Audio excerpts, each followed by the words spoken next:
오늘 우리가 볼 말씀은 사무엘하 24장이 되겠습니다. 오늘은 24장 1절과 2절, 2절 말씀 읽겠습니다. 여호와께서 다시 이스라엘을 향하여 진노하사 그들을 치시려고 다윗을 격동시키사 가서 이스라엘과 유다의 인구를 조사하라 하신지라. 이에 왕이 그 곁에 있는 군사령관 요압에게 이르되 너는 이스라엘 모든 지파 가운데로 다니며 이제 단으로부터 브엘세바까지 인구를 조사하여 백성의 수를 내게 보고하라 하니. 다윗의 인생이 파란만장한 것처럼 이스라엘의 역사도 참 파란만장합니다. 조용할 날이 없는 것 같아요. 하나님의 이스라엘에 대한 관심 또한 참 변화무쌍한 것 같습니다.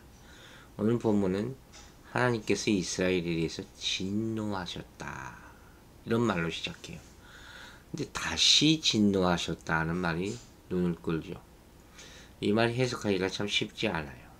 이는 다윗 치세 당시에 이스라엘의 국적 재앙이 지난번 3년 연속 기근에 이어서 이번이 두 번째임을 밝혀주는 그런 구절이라고들 해석을 많이 합니다. 나라적인 큰 재앙을 말하는 것이겠죠. 근데 하나님께서 이스라엘을 향해서 진노했다는 거죠.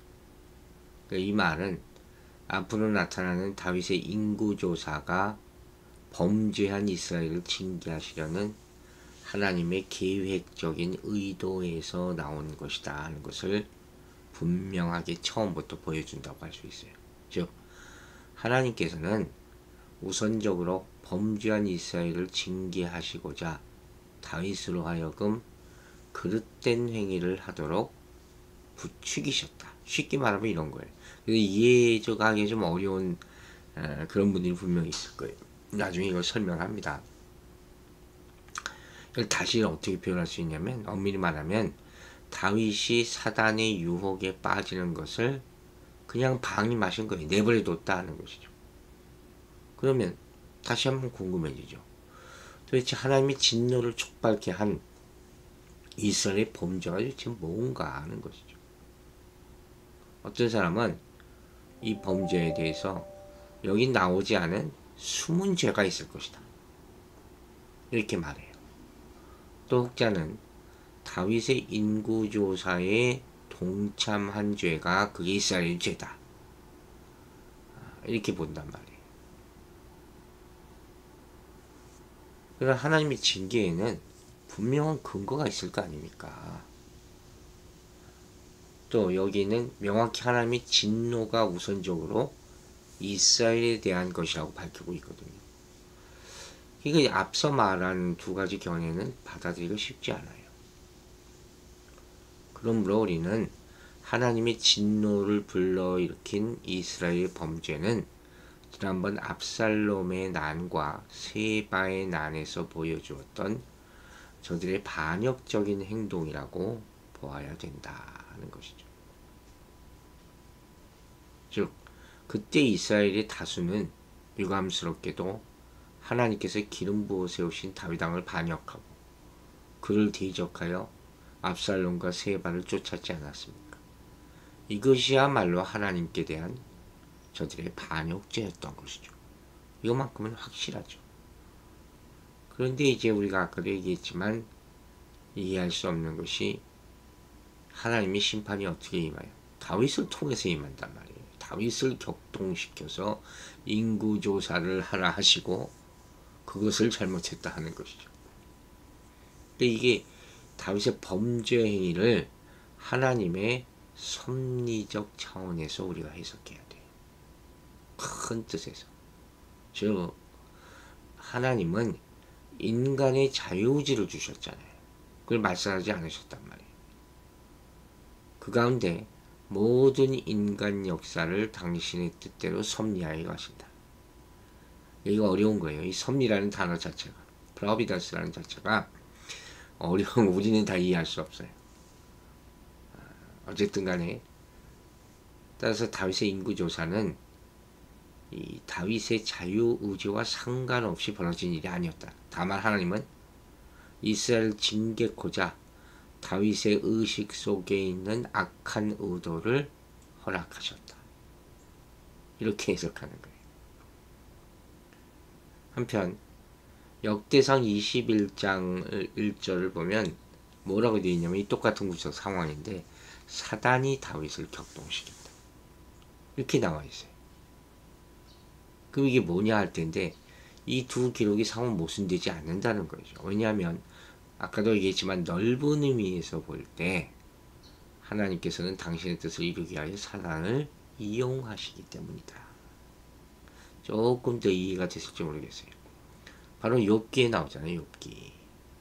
욥기에 뭐예요? 하나님께서 사단이 욥을 시험하는 것을 허락하시잖아요. 그렇게 접근해야 된다는 거예요. 그러므로 결론적으로 다윗의 인구조사는 범죄한 이스라엘을 징계코자 하신 하나님의 목적을 이루기 위하여 하나님의 허용 아래서 사단의 격동으로 일시 교만한 마음을 품은 다윗에 의해서 이루어진 것이다. 여러분 이해가 가시길 바랍니다. 한편 여기 나오는 인구조사는 언제 이루어졌느냐? 다윗 통치 말기에 이루어졌다고 우리가 추측할 수 있겠죠. 그 근거로서 인구조사가 약 10개월에 걸쳐서 이루어졌다는 사실을 둘 수가 있어요. 이 같은 사실은 군대 장관 요압이 수도를 오랫동안 떠나 있었음을 의미하고 이는 곧 당시의 태평성대를 보여준다고 할 수 있죠. 따라서 이때는 대내외적으로 모든 정벌과 반란이 완료되고 진압됨으로 태평성대를 구가하고 있었던 다윗 통치의 말기라고 볼 수 있다는 것이죠. 이제 2절에 그 내용이 어떻게 정리되는지 봅니다.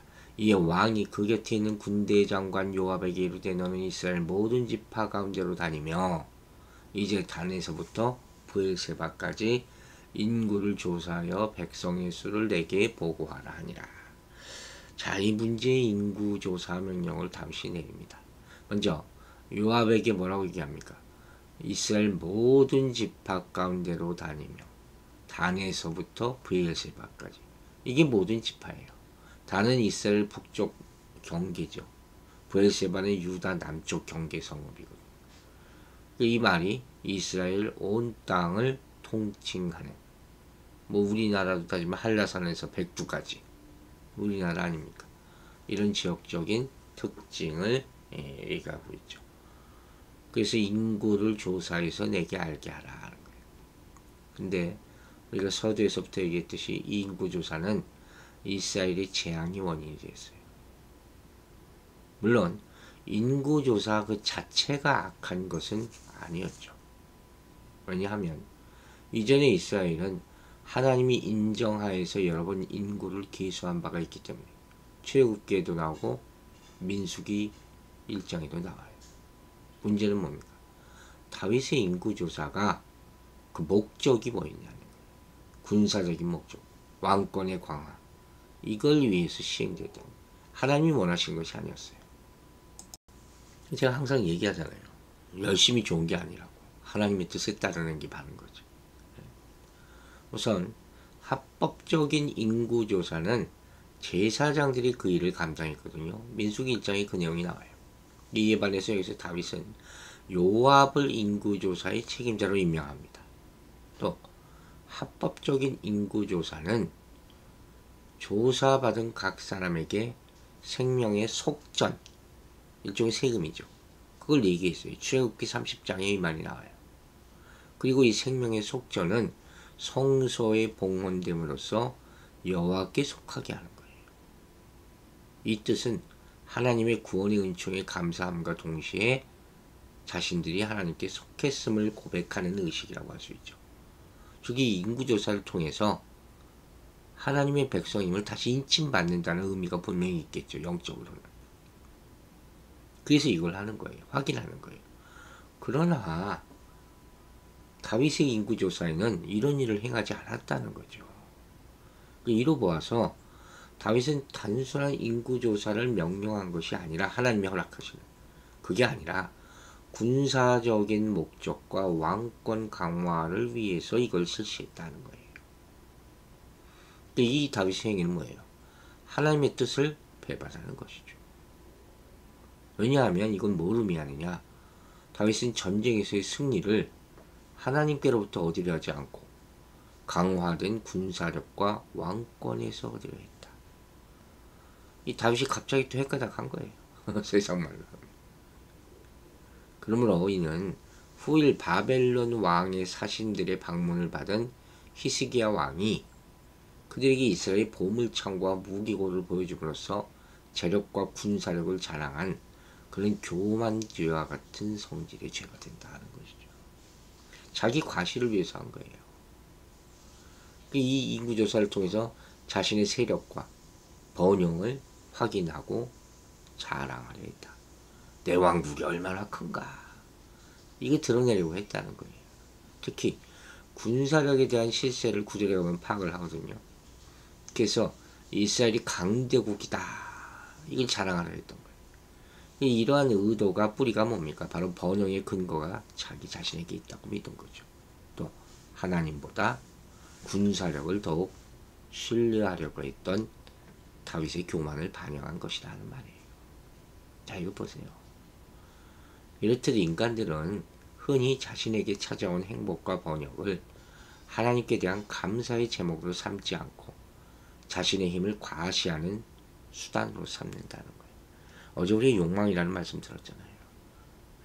우리 탐심이라는 게 우리에게 있는 증거 중에 하나가 뭐라 그랬어요? 하나님으로부터 받은 번영을 나누지 않는다. 이거라 그랬어요. 이런 인간의 과시학과 명령은 번영과 힘을 부여하신 하나님의 주권을 무시하는 일로서 결국 그분의 진노와 심판을 가져오게 될 수밖에 없다는 거예요. 여러분 생각해 보세요. 우리가 사무엘상 17장에서도 봤지만 이전에 다윗은 뭐라 그랬어요? 전쟁의 승패는 군사의 수가 많고 적음이 아니고 오로지 하나님께 있다. 이렇게 선포했던 사람 아닙니까? 전쟁은 주의 것이니 유명한 말씀이 나오잖아요. 근데 그런 다윗이 오늘 인구조사를 하면 그러면서 또 다른 사람도 아닌 군대 장관이었던 요압을 통해서 인구조사를 실시해. 이거 앞뒤가 안 맞는 얘기죠. 그리고 향후 전쟁에 대비하겠다는 인간적인 계산이 깔린 행동이라는 것이죠. 즉 다시 말하지만 이 행동은 뭘 의미해요? 앞으로 전쟁에 있어서 하나님보다 군사력을 의지하겠다. 이게 불신앙이죠. 이스라엘의 모든 전쟁은 하나님의 명령하에 하는 것인데 군사의 수가 많고 적음이 상관없이 하는 것인데 이게 큰 잘못을 저지른 거예요. 이게 교만이라니까요. 다른 게 교만이 아니라. 그러니까 우리가 잘못하고 하나님 앞에 내가 뭘 잘못했습니까? 이런 게 얼마나 많아요. 똑같은 일을 지금 저지르고 있는 거예요. 그러니까 또 웃기는 게 이런 다윗의 의도를 요압이 간파를 해요. 그래서 이제 내일부터 볼 3절부터 보면 다윗에게 어찌 그런 일을 하려고 하십니까? 요압이 그 얘기한다니까요. 그래서 나중에 인구조사를 마친 후에 다윗은 그런 자신의 모습에 양심의 가책을 받습니다. 주님께 이런 어리석음과 죄를 고백하며 용서를 구하게 되는 참 어처구니 없는 모습이 나오죠. 이 인구조사가 결과적으로 이스라엘 백성 7만 명이 전염병에 걸려서 죽게 되는 하나님이 이스라엘 백성을 향한 징계의 통로가 되고 만다. 상상도 못했겠죠. 그러니까 여기서 우리는 하나님께서 이스라엘 백성을 징계하는 과정에 다윗의 교만함이 일조했다는 것을 발견하는 거예요.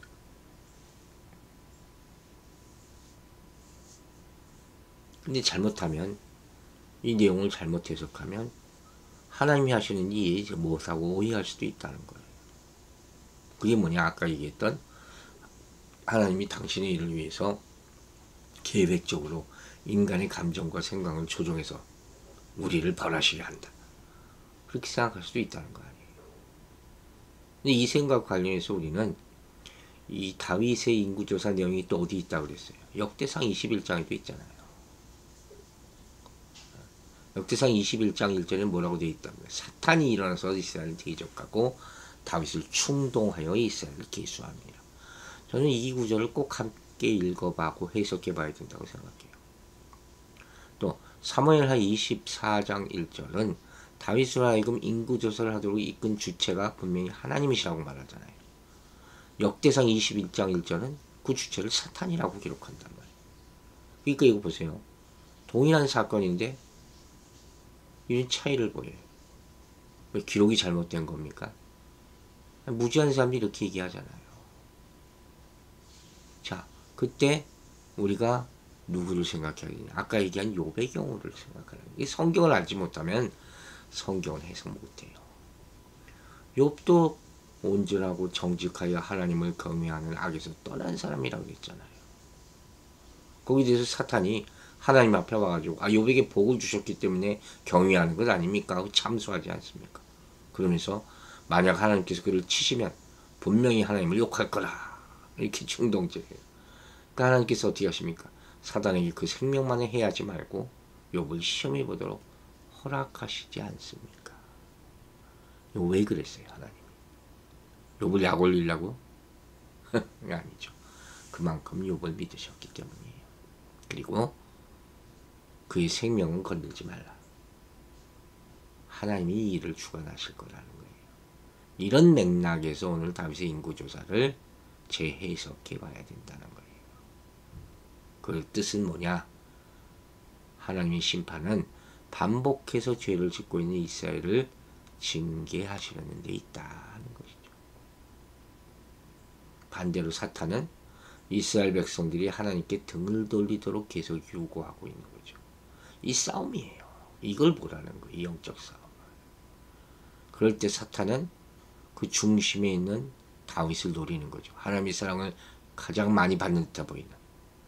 그가 무너지면 다 무너지는 것이죠. 그를 시험에서 죄에 빠뜨림으로 그를 도구로 이스라엘 공동체를 무너뜨리려고 하는 것. 이게 바로 사탄의 관계라는 거예요. 이 상황을 하나님이 압니까 뭡니까? 뭐 알고 계시잖아요. 하지만 사탄의 시험 앞에 놓여있던 욥을 하나님께서 믿으심으로 그 시험에 임하게 하신 것처럼 같은 맥락으로 다윗을 믿고 사탄의 시험에 잠시 노출되게 하신 것이다 하는 것이죠. 물론 하나님께서는 죄를 범한 이스라엘 백성을 징계하기 위하여 꼭 다윗을 이용하지 않아도 됐겠죠. 광야에서 하나님은 원망하는 이스라엘 백성에게 불뱀을 보내서 그들을 징계하신 것처럼 직접 그들을 벌하실 수 있는 분 아닙니까? 이런 복합적인 상황 가운데서 다윗이 사단에 넘어가 버린다는 것입니다. 어쨌든 이 상황만 보면 그는 하나님보다 자신의 군사력을, 자신의 권력을 의지하는 교만함에 빠짐으로 사탄의 시험에 쓰러지게 된 거예요. 여러분, 교만함은 하나님을 잊어버리는 거예요. 나를 나되게 하신 하나님을 잊고 그 앞에서 잘난 체하고 뽐내며 방자한 것이죠. 사탄은 그 틈을 노린다는 것을 잊지 마시기 바랍니다. 그를 통해서 당사자를 쓰러뜨리면 물론이거니와 그가 속한 공동체의 치명적인 결과를 불러일으키는 촉매로 그를 사용함으로써 평생 불명예스러운 꼬리표가 따라다니게 만드는 거예요. 만약 우리 그리스도인들이 우리가 우리 된 것이 하나님의 은혜임을 잊어버리고 우리의 잘남으로 착각하는 교만에 빠진다면 오늘 다윗처럼 사탄의 시험에 넘어가면 물론이거니와 우리가 속한 가정과 교회, 일터, 공동체의 나쁜 상황을 촉발시키는 불명예스러운 촉매가 될 수도 있어요. 그러므로 우리를 믿어주시는 주님 앞에 매 순간 겸비함으로 사탄의 시험을 이겨내고 더 나아가 공동체의 유익을 위한 선한 통로로 쓰임받는 여러분과 저가 되기를 주의 이름으로 축원합니다. 기도하겠습니다. 아버지 하나님 감사합니다. 또 한 주가 시작되는 이 아침에 우리에게 교만치 말라, 겸손하라, 하나님의 뜻에 순종하라는 귀한 말씀도 주심을 감사드립니다. 하나님의 섭리를 우리가 어찌 다 알 수 있겠습니까? 그 안에서 하나님의 큰 일이 이루어지는데 하나님이 일하실 때 사단의 방해와 공격이 분명히 있다는 것을 깨닫고 나는 어느 편에 있느냐? 혹시라도 사단의 꼬임에 빠져 있지 않느냐? 항상 주의하고 경계하여 깨어있는 그런 삶을 살게 하여 주시옵소서. 오늘 하루 삶도 주님의 섭리 가운데 내가 복의 통로가 되기를 간절히 바랍니다. 감사드리며 예수 그리스도 이름으로 기도했습니다. 아멘.